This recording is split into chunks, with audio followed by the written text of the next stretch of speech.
की कलम ने गीतांजलि जैसी अमर रचना की। सोचिए, एक ने देश को राजनीतिक नेतृत्व दिया तो दूसरे ने उसे साहित्यिक आत्मा दी।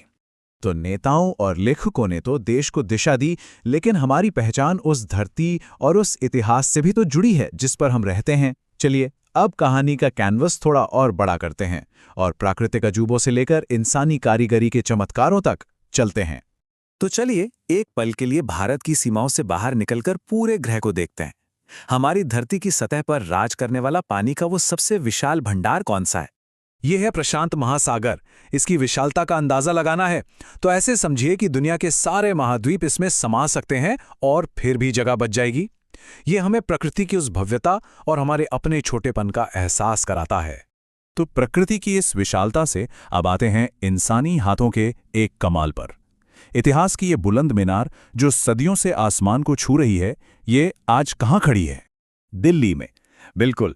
देखिए, कुतुब मीनार सिर्फ एक इमारत नहीं है, ये इतिहास, आर्किटेक्चर और समय को मात देने वाली इंसानी जिद का एक जीता जागता प्रतीक है। तो हमने बाहरी दुनिया के कई आश्चर्य देखे, प्रतीकों से लेकर इमारतों तक, लेकिन ज्ञान की जो सबसे बड़ी खोज होती है वो तो हमारे अंदर ही होती है। तो चलिए अब अपना ध्यान बाहरी दुनिया से हटाकर मानव शरीर और मन की गहराइयों पर लाते हैं। हमारी इस खोज का जो आखिरी पड़ाव है वो हमारे अपने अंदर है। हमारे शरीर में वो कौन सा अंग है जो एक फिल्टर की तरह बिना रुके लगातार हमारे खून को साफ करता रहता है?